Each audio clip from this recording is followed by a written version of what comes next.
और बात करते हैं तवांग पर भारत और चीन में तकरार की। आज भारतीय वायुसेना की पूर्वी कमान एलएसी के करीब युद्धाभ्यास करने वाली है।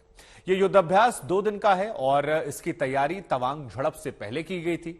वायुसेना के मुताबिक तवांग संकट से इसका कोई रिश्ता नहीं है।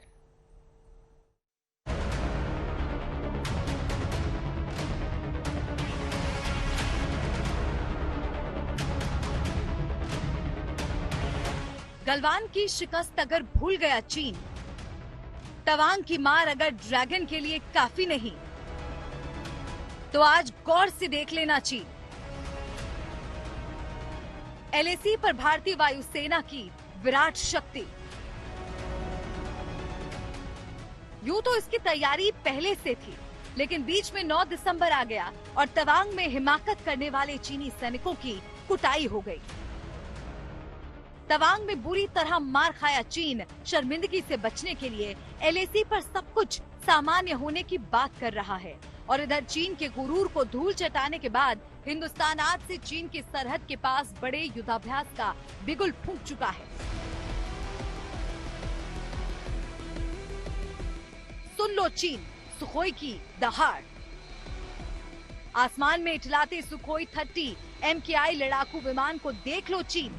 अगर लड़ने पर आ गए तो इसकी मार से दुश्मन का विमान, ड्रोन या हेलीकॉप्टर बच नहीं सकता। और ये राफेल दुनिया का सबसे तेज तर्रार फाइटर जेट। तवांग में मार खाने के बाद राफेल की ये दहाड़ यकीनन ड्रैगन को डरा रही होगी।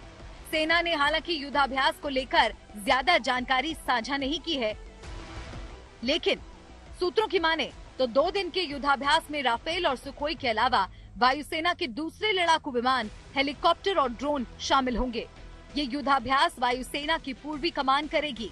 जानकारी के मुताबिक वायुसेना के इस युद्धाभ्यास में तेजपुर, चाबुआ, जोरहट और हाशिमारा एयरबेस का इस्तेमाल हो सकता है। आपको बता दें कि तेजपुर एयरबेस पर वायुसेना के सुखोई फाइटर जेट तैनात रहते हैं, तो हाशिमारा को राफेल लड़ाकू विमानों का घर कहा जाता है। जोरहट में अपाचे हेलीकॉप्टर और ट्रांसपोर्ट एयरक्राफ्ट की तैनाती है। युद्धाभ्यास का मकसद है चीन को बड़ा और कड़ा संदेश देना और साथ ही चीन की चुनौती को ध्यान में रखते हुए अपनी तैयारियों को परखना। मतलब ये करीब 4000 किलोमीटर लंबी एलएसी पर देश की सेना विषम हालात में भी हाई अलर्ट पर है।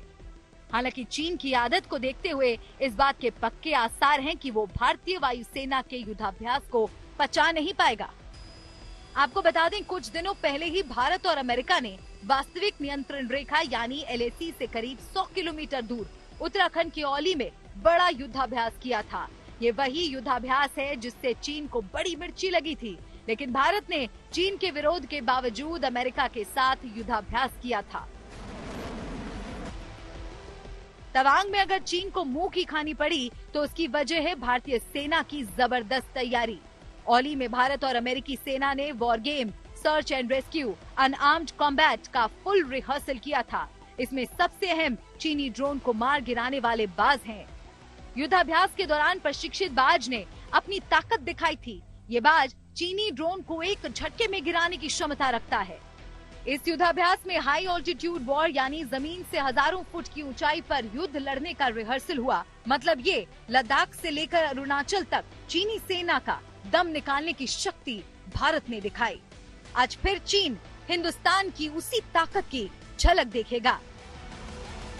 तवांग से श्वेता सिंह के साथ आज तक ब्यूरो। आज तक आपको लगातार तवांग से सटीक रिपोर्टिंग दिखा रहा है हमारी सहयोगी श्वेता सिंह। वहां मौजूद हैं युद्धाभ्यास पर और जानकारियां सीधे तवांग से दे रही है श्वेता सिंह। अरुणाचल प्रदेश के तवांग सेक्टर के यांगसे में भारत और चीन की सेनाओं के बीच जो टकराव हुआ, उसके 6 दिन बाद 2 दिनों का एयर एक्सरसाइज भारतीय वायुसेना करने वाली है।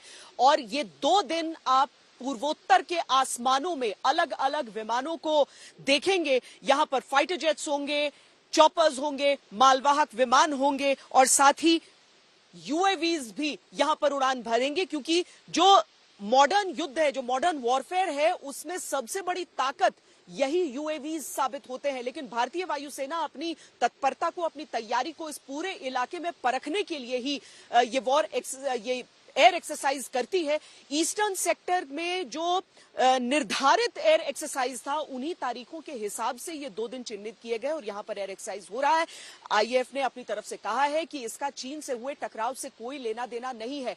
4 एयर बेसेस इसके लिए तैयार रहेंगे। हाशिमारा एयरबेस जो कि पश्चिम बंगाल में पड़ता है, जो होम ऑफ राफेल है। इसके अलावा झाबुआ, जोरहाट और साथ ही तेजपुर जो कि असम में पड़ते हैं। ये 4 एयरबेसेस चिन्हित हैं जिनसे पूर्वोत्तर के आसमानों में अपनी तैयारी की समीक्षा हम कर सकते हैं। और दुश्मन इसमें अपने लिए एक चुनौती जरूर देख सकता है, क्योंकि अगर हम चीनी सीमा की उस ओर देखें तो एलएसी के नजदीक उसने एक डुअल यूज एयरपोर्ट का निर्माण किया था। वहां पर उसकी जो सैन्य मौजूदगी है, जो सैन्य बिल्डअप है, उसमें बढ़ोतरी देखी गई है पिछले कुछ समय से।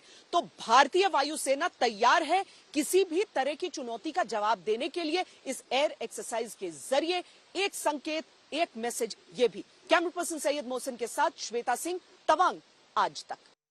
अब बात करते हैं तवांग में हुई चीनी सेना के साथ झड़प को लेकर, जिसका शोर संसद में थमने का नाम नहीं ले रहा। आज एक बार फिर चीन के मुद्दे को लेकर विपक्ष ने सरकार को घेरने की कोशिश की। विपक्षी मुद्दे पर चर्चा करने पर लगातार मांग कर रहा है और विपक्ष चर्चा को लेकर अड़ा हुआ है। 9 तारीख का क्रैश हुआ है, वो 17,000 फीट नीचे से ऊपर चीन आकर हमारी सेना पर हमला करता है। तो और सरकार बताती है 12 तारीख को। तो इससे साफ जाहिर हो रहा है कि वो छुपा रही है और चीन जानता है कि नरेंद्र मोदी इस बात को हरगिज तस्लीम नहीं करेंगे कि भारत की जमीन पर चीन आकर बैठ गया है। देखिए 2020 में जब से गड़बड़ हुई गलवान में, क्या हम वो स्टेटस को एंटी रेस्टोर कर पाए? नहीं कर पाए। तो इसलिए ये सवाल उठाना वाजिबी है, देश के हित में है। और ये सरकार क्यों भाग रही है? छुपाने का क्या है उसमें? जरूरत है कि 9 तारीख का घटना आपको 10 तारीख के ही बताना है। This decision will be taken by army. कब क्या चीज बताना है? 10 तारीख अगर हम बता देता हूं कि ये जगह में हमारा कॉन्फ्लिक्ट है, उसमें आर्मी का जो प्रिपरेशन है दूसरा सेक्टर में, उसमें भी इफेक्ट हो सकता था। तो इसीलिए जो सेना का काम है उसमें लोगों को दखलंदाजी नहीं देना चाहिए। अरे अपना स्टेटमेंट पढ़ा चले गए, क्लैरिफिकेशन तो हम पूछ रहे थे, क्लैरिफिकेशन के लिए वो तैयार नहीं थे। पहले तो हम चर्चा पूछे, चर्चा को भी तैयार नहीं। इसका मतलब डेमोक्रेसी में जो कुछ भी चीजें होती हैं वो चर्चा से ही सॉल्व होती है। और हम वो जो चर्चा करके बताना चाहते हैं या कुछ स्टेटमेंट देके हम उसमें क्या कमियां हैं और हमारे पास जो इन्फॉर्मेशन है वो शेयर करना चाहते थे, लेकिन उन्होंने छोड़ दिया। इनके बारे में हम सुओ मोटो स्टेटमेंट दिया है और बाकी जो चर्चा उन्होंने मांगा है उसके लिए हम चर्चा के लिए तैयार हैं। सदन नहीं चलेंगे अगर आज स्ट्रैटेजी मीटिंग भी ऑपोजिशन के साथ? नहीं, वो तो सदन अभी तक तो चल रहा है, मुझे लगता है आगे भी वो चलाने देंगे, यही मैं आशा करता हूं। और अब आपको ग्राफिक्स दिखाते हैं। ऑपरेशन तवांग पर आज तक पर लगातार हमारी नजर बनी हुई है। एलएसी पर वायुवीरों का शक्ति प्रदर्शन जो है वो देखने को मिल रहा है। राफेल की उड़ान जो है वो यहां पर देखने को मिल रही है और कहा जाए राफेल नजर बनाए रखेगा, सुखोई जो है वो भी नजर बनाए रखेगा। तो ये ग्राफिक्स जरिए हम आपको वो इलाका दिखा रहे हैं और समझाने की कोशिश कर रहे हैं कैसे वायुवीरों का शक्ति प्रदर्शन और उनकी नजर बनी हुई। कई और भी लड़ाकू विमान हैं जो लगातार नजर बनाए हुए हैं, लेकिन खासतौर पर राफेल की बात कर ली जाए या सुखोई की बात कर ली जाए, इनकी मौजूदगी यहां पर दमखम को दिखाती है। ड्रोन के जरिए भी लगातार नजर जो है वो रखी जा रही है और वायुवीरों के शक्ति प्रदर्शन से जब इनकी दहाड़ सुनाई पड़ेगी तो इसका संदेश बड़ा स्पष्ट होगा कि आप हमारी सरजमीन की तरफ नजर मत उठाइए, वरना ड्रैगन आपका वही हश्र होगा जो पिछले कुछ दिनों से वायरल वीडियोस में आपको नजर आ रहा है।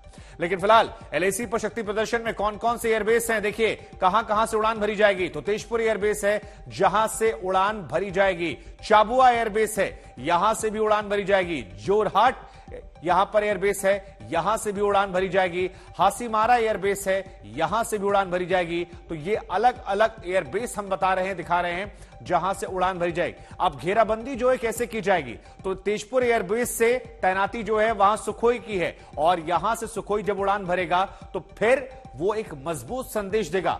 हासिमारा की बात की जाए तो यहां से राफेल की उड़ान जो है ये देखने को मिल सकती है। जोरहाट में अपाचे की तैनाती है और यहां से अपाचे उड़ान भरेगा तो वो भी संकेत संदेश बड़ा दे जाएगा। तो ग्राफिक जरिए ये हम आपको दिखा समझा रहे थे। और इसी के साथ ऑपरेशन तवांग पर हम आपको बता दें कि आज तक की ये बड़ी और खास कवरेज लगातार जारी है। तमाम डिजिटल और तमाम मॉडर्न तरीके से हम आपको दिखा रहे हैं कि कैसे ये युद्ध को लेकर हमारी तैयारियां हैं।